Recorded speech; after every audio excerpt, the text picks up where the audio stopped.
pinakauna nga branch sa Sinangag Station nga adunay Japanese concept or sushi bar nga located sa APM Prime at bangligid sa SM City Cebu.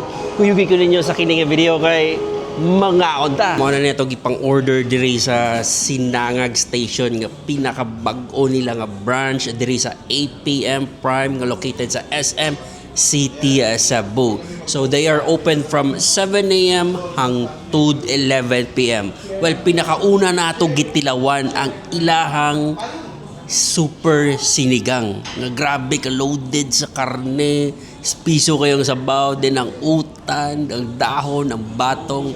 Makaingon jud ko nga this is it, sabaw-sabaw gid ni diri sa Sinangag Station. Kaduwa na ko nga gate kaon is ang ilahang beef tapa.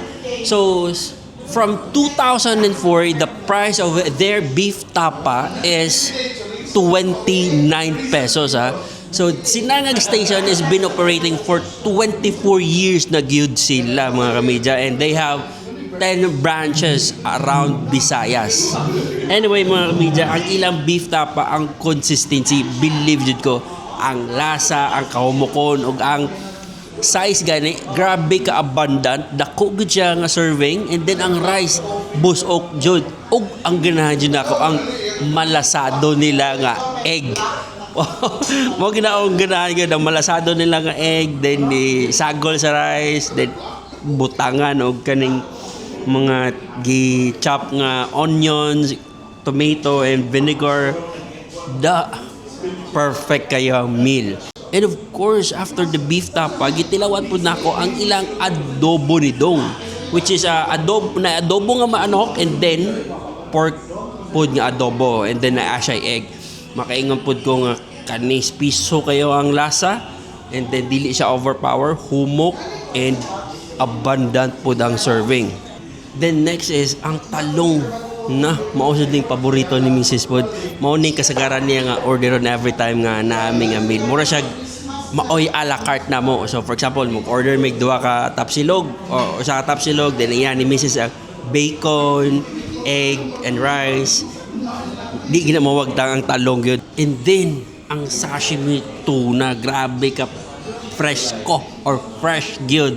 Pag tusdo nimo sa sauce, abal diretso na nakaduwagi ko kahiwa. But anyway, nagtunga rami ni Mrs. And ang ilahang sushi and then nigiri or platter, di ba?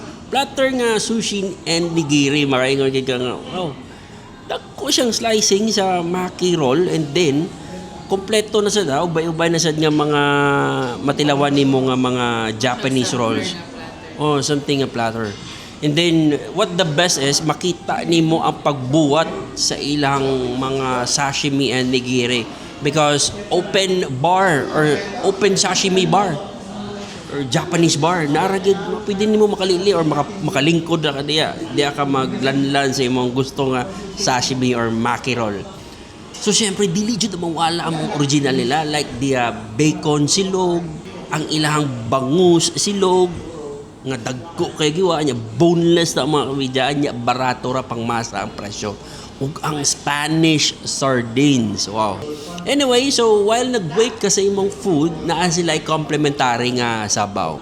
Ug di order pud ta silang sinigang sa miso nga salmon. The best in the West. Mao na ginapangita nako every time nga naa ako sa Sinangag Station. Kadlawon, alas 2 sa kadlawon, alas 3 na basta mag-crave kog food, nako mangita atag Sinangag. And of course, the one and only chicken dinuguan. I believe nga mo sila rami nag-serve diri chicken dinuguan diri sa Pilipinas. I'm not really sure, but this is my first time to try chicken dinuguan. So, tuslo nimo ang bread, hamal, pakset. So, as of now, dili pa sila 24 hours, but they are open from 7 a.m. hangtod 11 p.m. And of course, available sa Food Panda and Grab Food. So, kompleto dito ilang mga menu, and then you can order anything you want. So, unsa pa man yung mga gidugayan di ang mga kamedya? Kung pananglit nga gapangita mo mga Pinoy food or comfort food, Sinangag Station. It's a legend good mga kamedya. Di nakaingon nga nasa ko'y bagong na-discovered. No, this is dugay na gindi siya ang Sinangag Station. Dili jud makompleto ang meal kung walay dessert. Ang pinaka-paborito na ako nga dessert naagi dire ang mango float and the leche flan.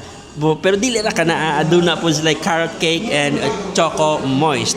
And sa mga drinks nila ubay-ubay po nagkapilian. Aduna sila calamansi juice, cucumber calamansi, na tapioca and many more.